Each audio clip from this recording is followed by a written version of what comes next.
Hola, ¿qué tal? Mi nombre es Rodrigo Céspedes y yo soy estudiante de medicina de la Escuela Superior Politécnica de Chimborazo. El día de hoy yo les voy a explicar todo lo que se refiere al capítulo 81 de la fisiología de Gaito. Este capítulo trata sobre la fisiología femenina antes del embarazo y las hormonas femeninas. Principalmente tenemos que las funciones reproductoras femeninas se dividen en dos fases. La una es la preparación del cuerpo femenino para la concepción y la gestación, que vendría a ser todos los cambios fisiológicos y hormonales que se producen antes de la ovulación.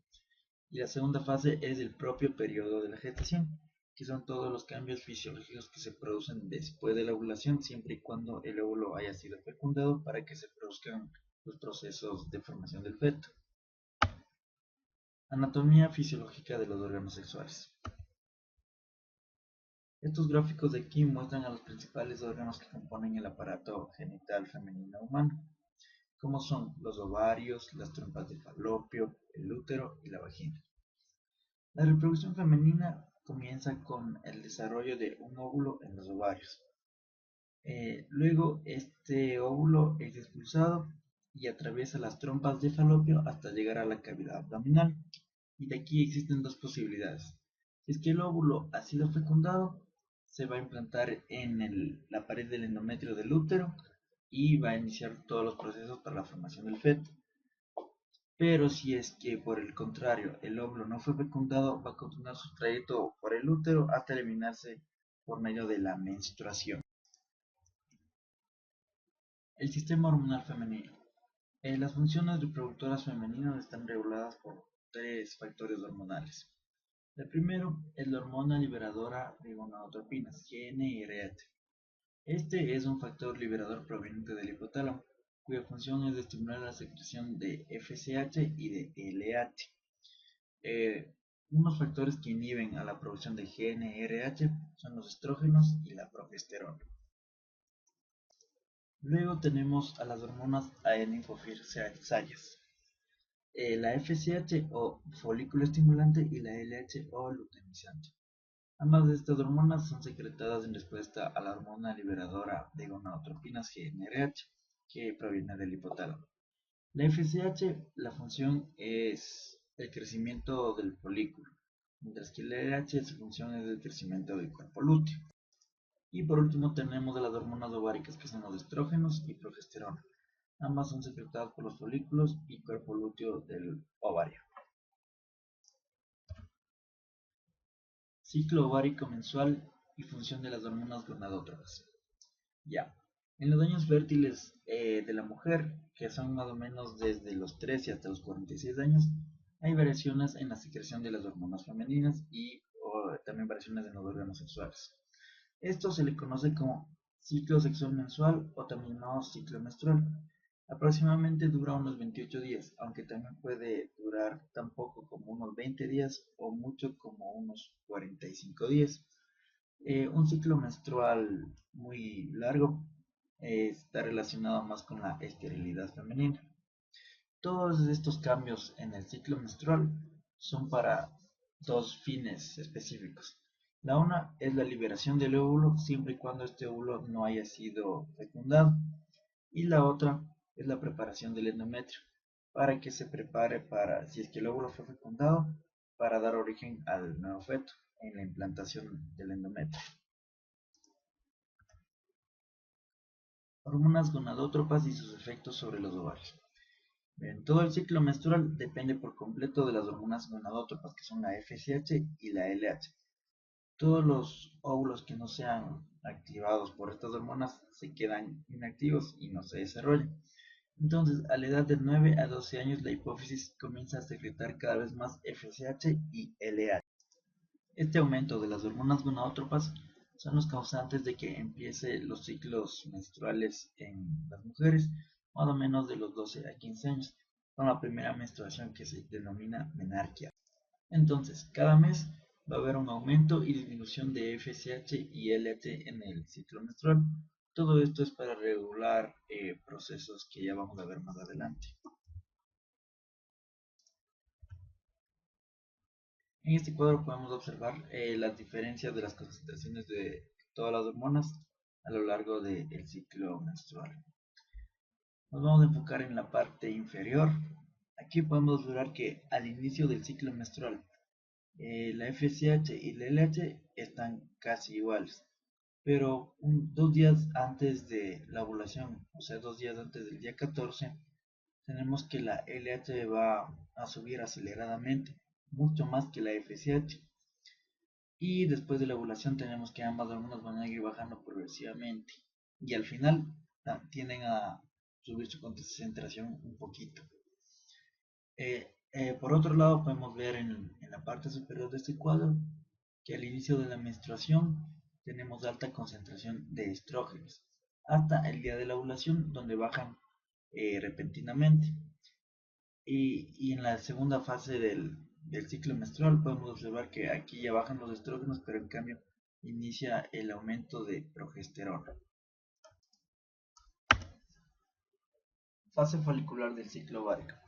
Como podemos observar en este gráfico, se muestran las diferentes etapas del desarrollo del folículo en los ovarios. En una niña recién nacida, cada óvulo va a estar rodeado de una capa única de células de la granulosa. En conjunto, todo esto se va a denominar folículo primordial.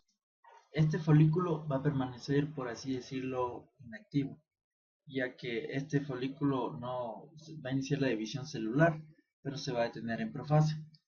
Y esto es hasta que llegue la pubertad. Una vez que llega la pubertad, cuando la adenohipófisis empieza a secretar grandes cantidades de FSH y LH, se va a estimular el crecimiento de algunos folículos. Ahora vamos al desarrollo de los folículos antrales y vesiculares. Como ya les dije antes, con el inicio de la pubertad se va a dar un ligero aumento de FSH y LH. El aumento de estas dos hormonas va a ocasionar el crecimiento de más o menos 6 a 12 folículos. Principalmente la FSH o hormona folículo estimulante es la que va a estimular el crecimiento y proliferación de las células de la granulosa. Además, se agrupan las células fusiformes derivadas del intersticio ovárico para formar una capa de células fuera de la granulosa. Esta capa de células se va a conocer con el nombre de teca. A su vez, la teca se subdivide en teca interna y teca externa. La teca interna se encarga de la secreción de estrógenos y de progesterona, y la teca externa está compuesta por tejido conjuntivo que está muy vascularizado y que reviste el folículo en desarrollo. Después de la fase proliferativa, la masa de células de la granulosa va a secretar un líquido folicular. Este líquido folicular es rico en estrógenos y la acumulación de líquido folicular va a ocasionar que aparezca una cavidad o antro en el interior de las células de la granulosa, y de aquí esto va a dar origen al folículo vesicular. Ya, transcurrida una semana aproximadamente, solo uno de los folículos empieza a crecer más que los otros y el resto de los folículos van a sufrir atresia, o sea, como que se van a degenerar. El folículo dominante va a seguir desarrollándose y va a adquirir una capacidad secretora, secretando grandes cantidades de estos estrógenos. Van a ejercer un efecto de retroalimentación positivo sobre el hipotálamo, ya que lo inhiben para que secrete GnRH. Esto a su vez hace que bajen las concentraciones de la FSH y de la LH de la hipófisis, para que no pueda desarrollarse otro folículo. Finalmente, el folículo dominante sigue desarrollándose, mientras que los demás folículos se involucionan. Ahora vamos a hablar de la ovulación. La ovulación se produce unos 14 días después del comienzo de la menstruación. Como la hormona LH es muy necesaria para el crecimiento del folículo final y la ovulación, más o menos unos 2 días antes de la ovulación, la LH sube desmedidamente. Esto se conoce como el pico de la LH. La LH también hace que las células de la granulosa y de la teca secreten progesterona, y se producen dos hechos, ambos muy importantes para la ovulación. La teca externa libera enzimas proteolíticas. Estas enzimas Sirven para debilitar la pared folicular y también para que se degenere el estigma. Esto va a ocasionar que el folículo se vaya hinchando y se produce el crecimiento de vasos sanguíneos en el interior del folículo y también empieza la secreción de prostaglandinas en los tejidos foliculares. Estas prostaglandinas son hormonas que producen una vasodilatación. Finalmente, en la combinación de la hinchazón del folículo con la degeneración simultánea del estigma hace que el folículo termine por romperse y expulse al óvulo. Fase lútea del ciclo ovárico. Tras la expulsión del óvulo del folículo, las células de la granulosa y de la teca interna, debido a las altas concentraciones de LH, se van a convertir en células luteínicas, llenándose de inclusiones lipídicas y adquieren un aspecto amarillento. Este proceso se conoce como luteinización y el conjunto de masa de células se llama cuerpo lúteo o cuerpo amarillo. Luego, las células de la granulosa secretan grandes cantidades de progesterona y también un pequeño porcentaje de estrógenos, y las células de la teca secretan andrógenos, principalmente testosterona y androstendiona, y la mayoría de estas hormonas van a ser convertidas en hormonas femeninas por acción de las células de la granulosa. En la mujer normal, el cuerpo lúteo crece hasta 1,5 centímetros de diámetro. Esto es más o menos unos 7 a 8 días después de la ovulación. Después de esto, el cuerpo lúteo comienza a involucionar y pierde su función secretora y también pierde su aspecto amarillento. Luego, y finalmente, este cuerpo lúteo se va a convertir en el denominado corpus albicans para su respectiva eliminación. Involución del cuerpo lúteo. El cuerpo lúteo segrega grandes cantidades de progesterona y en menor cantidad estrógenos, unos 2 días antes de la menstruación. Esto ejerce un efecto de retroalimentación sobre la adenopófisis para mantener bajos los índices de FSH y de LH. Luego el cuerpo lúteo empieza a degenerar y ya no produce hormonas. Luego, cuando empieza la menstruación, al mismo tiempo también va a ir ascendiendo la concentración de FSH y de LH de nuevo, porque como hubo una interacción brusca de los estrógenos y progesterona, que eran los que mantenían niveles bajos de FSH y LH, estas van a seguir creciendo. A medida que sigue aumentando la LH y la FSH, nuevamente se va a dar el desarrollo de folículos y va a comenzar un nuevo ciclo menstrual. Resumen del ciclo ovárico. Aproximadamente cada 28 días, las hormonas gonadotropas de la adenopófisis inducen el crecimiento de 6 a 12 folículos nuevos en el ovario. De todos estos folículos, solo uno va a madurar y ovula hacia el 14º día del ciclo menstrual, que vendría a ser la mitad del ciclo. Durante el crecimiento de los folículos se segregan fundamentalmente estrógenos, pero después de la ovulación, las células secretoras del folículo que ha ovulado se convierten en cuerpo lúteo, que segrega grandes cantidades de progesterona y en menor cantidad estrógenos. Pasadas otras 2 semanas, el cuerpo lúteo degenera y baja la producción de las hormonas ováricas, que son estrógenos y progesterona, y empieza la menstruación. Entonces, esto significa que después de la menstruación inicia el nuevo ciclo menstrual. Funciones de las hormonas ováricas. Muy bien. Los ovarios segregan principalmente dos clases de hormonas, los estrógenos y los gestágenos. El principal estrógeno es el estradiol y el principal gestágeno es la progesterona. Generalizando las funciones de los estrógenos, tenemos que principalmente los estrógenos se van a encargar de la proliferación y el crecimiento de células específicas del cuerpo que son responsables de la mayoría de los caracteres sexuales secundarios de la mujer, mientras que los gestágenos se encargan de la preparación del útero para la gestación y las mamas para la lactancia. De ahí viene su nombre, gestágenos. Tanto los estrógenos como la progesterona viajan a la sangre unidos principalmente a proteínas plasmáticas como la albúmina y la globulina. Listo. A continuación les voy a mencionar específicamente funciones de los estrógenos. Los estrógenos estimulan el crecimiento del útero y órganos sexuales externos. La época de mayor acción de los estrógenos es en la pubertad, que se secretan en grandes cantidades. Entonces estos estrógenos van a impulsar el crecimiento veloz de ovarios, trompas de falopio, útero, vagina y los genitales externos. La mucosa del útero, que es el endometrio, también va a tener un notable engrosamiento. Este engrosamiento va a ser ejercido principalmente bajo el efecto de los estrógenos. Muy bien. Los estrógenos también estimulan el desarrollo del estroma en las mamas, ya que los estrógenos son los que inician el crecimiento de las mamas y del aparato productor de leche.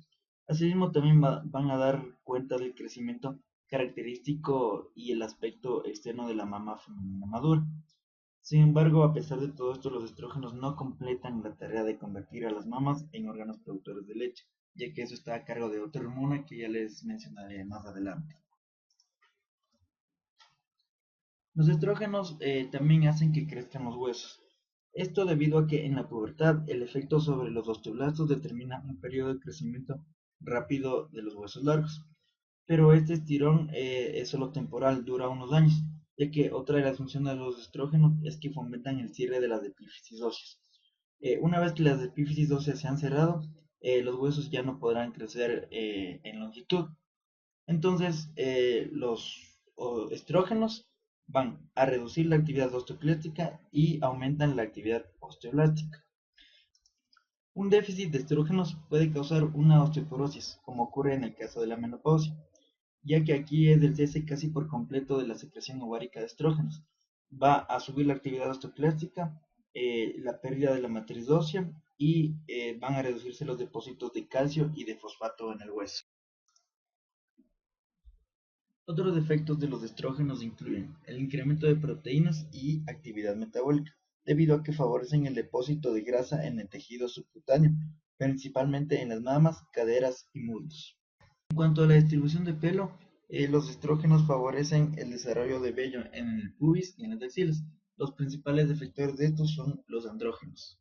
Sus efectos en cuanto a la piel es que le dan una textura blanda y tersa. También aumentan la vascularización de la piel y aumentan la temperatura cutánea. Y por último, en cuanto al equilibrio electrolítico, al igual que la aldosterona y otras hormonas córticos suprarrenales, ayuda a retener sodio y agua por los túbulos renales, pero este es un efecto leve. Listo. Ahora vamos a hablar de algunos de los efectos de la progesterona. Efectos de la progesterona sobre el útero.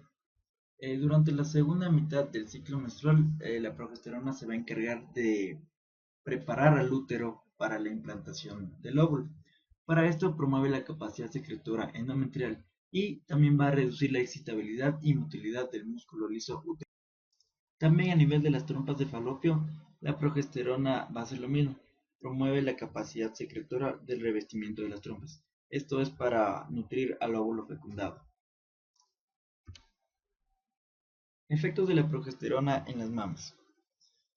La progesterona estimula el desarrollo de lobulillos y alvéolos mamarios.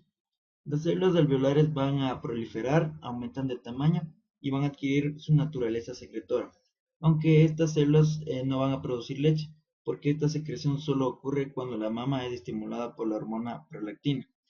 La progesterona también va a hacer que la mama aumente de tamaño. Listo, hasta aquí las funciones de las hormonas. Ahora vamos a hablar del ciclo endometrial mensual y la menstruación. Por la acción de las hormonas ováricas, el endometrio recorre un ciclo mensual que se divide en tres fases: la fase proliferativa, la fase de aparición de cambios o secretora y la fase menstruación. La fase proliferativa. Esta fase también es llamada la fase estrogénica del ciclo endometrial y ocurre antes de la ovulación. Al inicio de cada ciclo, casi todo el endometrio ha desaparecido en la menstruación, por lo que solo queda una capa de estroma endometrial basal y células epiteliales ubicadas en la cripta del endometrio.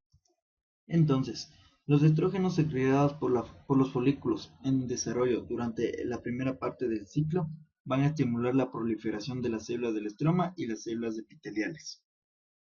Y toda la superficie endometrial va a ser reabastecida o reepitalizada.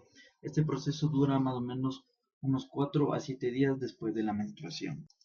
En los 10 días posteriores, los efectos estimulantes de los estrógenos hacen que el endometrio se desarrolle y engruese hasta 4 milímetros. Ahora vamos a hablar de la fase secretora. Esta fase también es llamada la fase progestacional y ocurre después de la ovulación. Como ya sabemos, tras la ovulación el cuerpo lúteo segrega grandes cantidades de progesterona y estrógenos.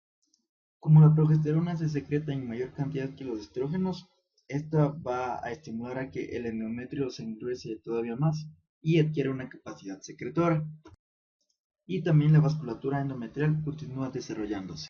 El objetivo general de todas estas modificaciones endometriales es producir un endometrio muy secretor y que contenga grandes cantidades de nutrientes almacenados, para que así pueda ofrecer unas características favorables para la implantación del óvulo que fue fecundado. Al final de esta fase, más o menos una semana después de la ovulación, el espesor aproximado del endometrio es de 6 milímetros. Por último, vamos a hablar de la fase de la menstruación, que es la que vendría a indicar el inicio del nuevo ciclo. Aparece 2 días después de la involución del cuerpo lúteo. Entonces, sin la estimulación de los estrógenos y progesterona que eran segregados por el cuerpo lúteo, el endometrio también empieza a involucionar. Luego, unas 24 horas antes de la menstruación, los vasos sanguíneos que perfunden el endometrio sufren un espasmo. Esto ocasiona una isquemia y finalmente necrosis tisular del endometrio.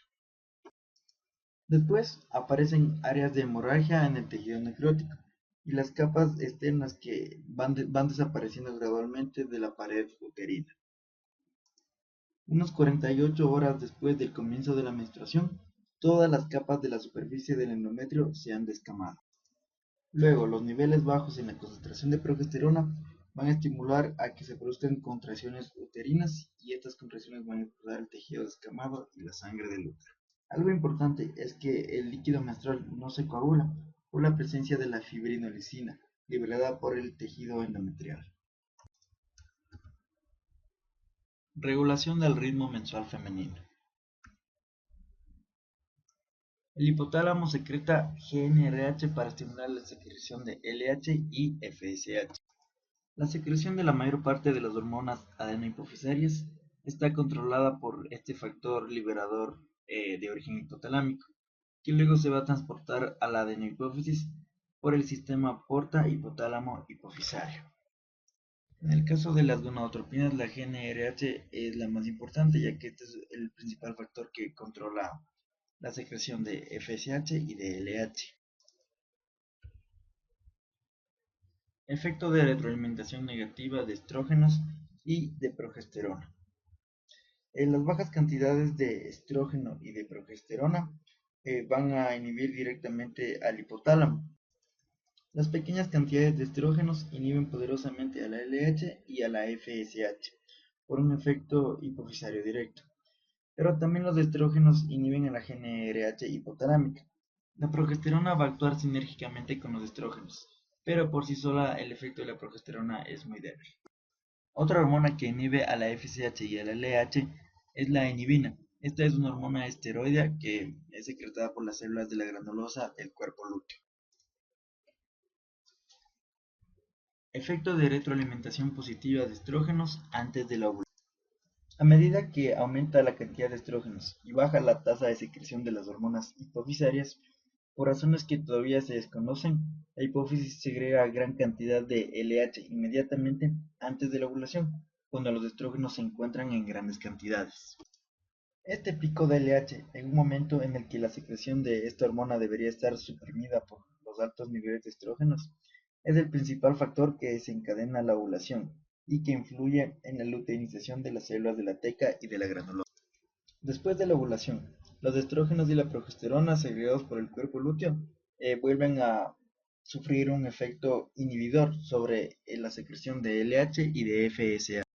Y además también se va a secretar inhibina por el cuerpo lúteo. Como ya les dije, esta inhibina también va a bajar la concentración de FSH y de LH. Cuando la LH baja al mínimo por influencia de las hormonas del cuerpo lúteo, este cuerpo lúteo involuciona y también las tasas de secreción de estrógenos y de progesterona se van a anular. Entonces, cuando empieza la menstruación, También va a subir los niveles de LH y de FSH debido a la ausencia de la inhibición que estaba dada por los estrógenos y la progesterona del cuerpo lúteo. Y finalmente comienza el nuevo desarrollo de un nuevo grupo de folículos para dar origen al nuevo ciclo. Oscilación por retroalimentación del sistema hipotálamo hipófisis ovárico. Muy bien, esta oscilación parece operar mediante la secuencia de los tres acontecimientos siguientes. El primero es la secreción posovulatoria de las hormonas ováricas y depresión de las gonadotropinas hipofisiarias. Esta se da entre la ovulación y el comienzo de la menstruación. Aquí el cuerpo lúteo secreta grandes cantidades de progesterona, estrógenos e inhibina. Todas estas hormonas, como ya les dije, ejercen un efecto de retroalimentación negativa sobre la hipófisis, el hipotálamo y también inhiben directamente la producción de FSH y de LH. Ya, luego viene la fase de crecimiento folicular. Esta se da 2 a 3 días antes de la menstruación y aquí es donde empieza la involución del cuerpo lúteo. Ya. Como el cuerpo lúteo involuciona, entonces las concentraciones de estrógenos, progesterona e inhibina van a bajar y el hipotálamo y la hipófisis quedan libres del efecto de retroalimentación negativa que antes se estaba ejerciendo sobre ellas. Un día después de esto, casi cuando ya empieza la menstruación, otra vez suben los niveles de FSH y luego de la menstruación también van a aumentar los niveles de LH. Estas hormonas van a iniciar de nuevo el crecimiento folicular y el aumento progresivo de los estrógenos. Los estrógenos siguen aumentando y más o menos por el día 11 o 12 estos estrógenos van a ejercer un efecto de retroalimentación negativa y va a hacer que otra vez bajen los niveles de FSH y de LH. Y finalmente hay un aumento en los niveles de LH y un poco de FSH. Esto es repentinamente, ya que estas hormonas deberían estar en bajas concentraciones por el efecto de retroalimentación de los estrógenos. Y justo después de esto inicia la ovulación. Listo. Ahora vamos a hablar de los ciclos anovulatorios. Si el pico preovulatorio de LH no alcanza la magnitud suficiente, no habrá ovulación, y entonces se dice que este es un ciclo anovulatorio. La falta de ovulación hace que no se desarrolle el cuerpo lúteo, por lo que apenas existe secreción de progesterona en la última parte del ciclo. Luego el ciclo se acorta varios días, pero el ritmo continúa. Los ciclos anovulatorios son muy habituales al principio de la pubertad, así como también unos meses o años antes de la menopausia. Pubertad y menarquia. La pubertad es el comienzo de la vida sexual adulta y la menarquia es el inicio de la menstruación. En la pubertad se da un aumento en la secreción de las hormonas gonadotrópicas por la hipófisis. Comienza alrededor del octavo año y está impulsada por las concentraciones de FSH y de LH en la hipófisis. Entonces, estos cambios hormonales también van a producir cambios a nivel físico de la mujer. Aquí podemos observar algunos de esos cambios, como por ejemplo la piel se va a llenar de grasas y es común que aparezca el acné. Cambia la voz, aparece el vello axilar, el vello púbico y también vello en las piernas. Aumenta también el volumen de los músculos de las piernas, los genitales se engruesan y también crecen las mamas. Ya, ahora vamos con la menopausia. La menopausia se da en las mujeres de edad adulta, entre los 40 y los 50 años.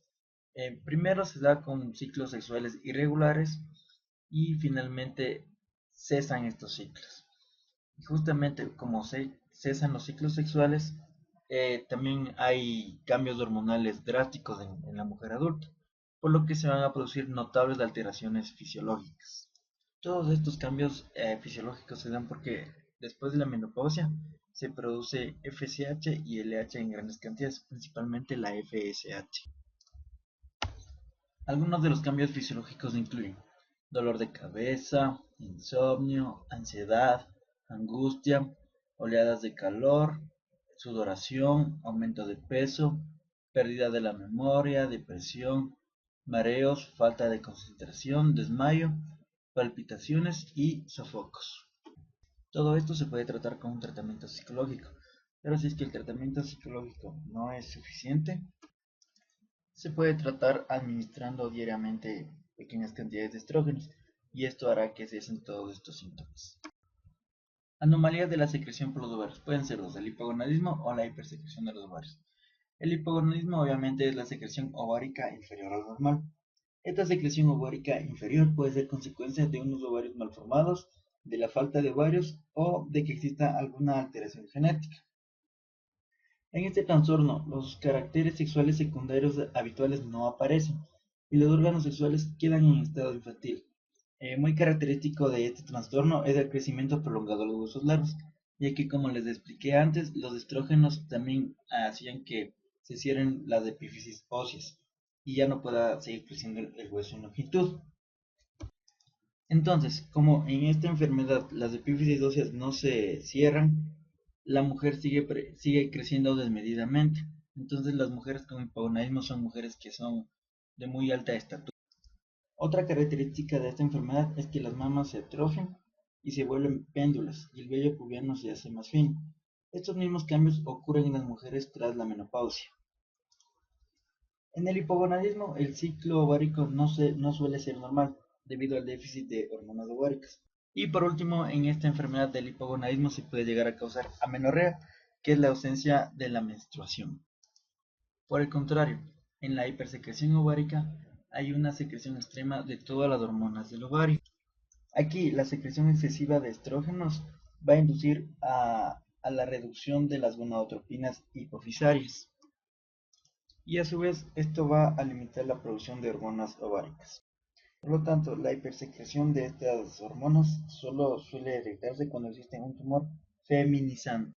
Estos tumores se encargan de secretar grandes cantidades de estrógenos que provocan efectos estrogénicos habituales como la hipertrofia del endometrio uterino y el sangrado irregular por el endometrio. Acto sexual femenino. Estimulación del acto sexual femenino. Esto depende tanto de la estimulación psicológica como de la estimulación sexual. Aquí el deseo sexual aumenta proporcionalmente con el grado de secreción de las hormonas sexuales. El deseo también varía según el ciclo sexual, alcanzando un máximo cuando se aproxima la ovulación, lo que podría deberse a la elevada secreción de estrógenos durante el periodo preovulatorio. Al igual que en el varón, las sensaciones sexuales se transmiten a los segmentos sacros de la médula espinal, a través del nervio pudendo y el plexo sacro. Luego estas señales penetran a la médula espinal y luego son dirigidas hacia el cerebro, para luego desencadenar reacciones de los órganos sexuales femeninos. Erección y lubricación femenina. En las mujeres, igual que los varones, tienen un tejido eréctil idéntico al del pene. Este tejido está controlado por nervios parasimpáticos que se dirigen a través de los nervios erectores desde el plexo sacro hasta los genitales externos. Todas estas señales permiten una rápida acumulación de sangre en el tejido eréctil. Por último, las señales también se dirigen hacia las glándulas de Bartolino que están ubicadas bajo los labios menores y provocan una secreción de moco excesivo. Este moco es el responsable en buena parte de la lubricación durante el coito. La lubricación es necesaria durante el coito para que se establezca una sensación satisfactoria de masaje en lugar de una sensación de irritación que se puede producir cuando la vagina está seca. Listo. Ahora vamos a hablar de el orgasmo femenino. Cuando la estimulación sexual local alcanza una intensidad máxima, a esto se suman las señales cerebrales de condicionamiento psicológico, y estos en conjunto son los que van a dar una sensación de que produce el orgasmo femenino, llamado también el clímax femenino. Este orgasmo femenino es el análogo de la eyaculación masculina. Ya, se cree que aumenta la fertilidad. De hecho, se sabe que una mujer es ligeramente más fértil cuando es inseminada por un coito normal a otros métodos específicos como la inseminación artificial. Durante el orgasmo femenino se produce una intensa tensión muscular en todo el cuerpo y este orgasmo finaliza con la resolución, que es una sensación de relajación en todo el cuerpo. La fertilidad femenina. El periodo fértil de cada ciclo sexual. El óvulo solo puede ser fecundado en 24 horas después de su expulsión del ovario. Entonces esto quiere decir que los espermatozoides deberían estar listos para fecundar al óvulo apenas este salga.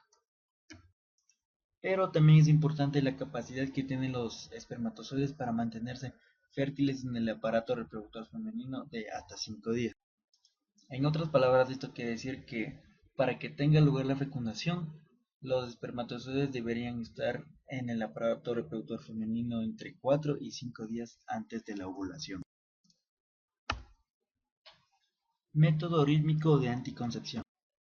Este es uno de los métodos de anticoncepción más utilizados y consiste simplemente en evitar el coito en los periodos próximos a la ovulación. Pero este método no es tan seguro debido a que es casi imposible o un poco difícil calcular el día exacto en el que una mujer ovula, sobre todo cuando sus ciclos son eh, desiguales. Por eso es que no todas las mujeres pueden hacer uso de este método, aunque es un método muy efectivo. Ahora vamos a hablar de la supresión hormonal de la fertilidad. Esto es la píldora. Esta técnica consiste en la administración de estrógenos y de progesterona en cantidades adecuadas durante la primera mitad del ciclo. Entonces, por lo general, todas estas píldoras tienen altas cantidades de estrógenos y de progesterona. Los estrógenos sintéticos más usados son el etinil, estradiol y mestranol. Y los gestágenos sintéticos más utilizados son la noretindrona, etinodiol y norgestrel. Y por último, vamos a hablar de la esterilidad femenina. Alrededor del 5 al 10% de las mujeres son estériles. A veces no se descubren anomalías en los órganos genitales femeninos, y en cuyo caso vale la pena suponer que la infertilidad se debe a una función fisiológica anormal del aparato genital o un desarrollo genético anormal de los propios óvulos. Es probable que la causa más frecuente de esterilidad sea la falta de ovulación. Esto puede deberse a una hiposecreción de las hormonas gonadótropas, en cuyo caso la intensidad de los estímulos hormonales es simplemente insuficiente para provocar la ovulación, o que los ovarios son anormales y no permiten la ovulación. Pero en sí, todas las causas de la esterilidad pueden darse por varios factores, como son déficit en la secreción de moco, puede ser también inflamaciones a nivel del útero o de las trompas de falopio. Y dependiendo de cuál sea la causa de la esterilidad, se debe hacer un seguimiento a todos los niveles de hormonas y estado fisiológico de la persona para tratar de descubrir un tratamiento. Bueno, eso ha sido todo en cuanto a mi exposición. Espero que les haya gustado y gracias por su atención.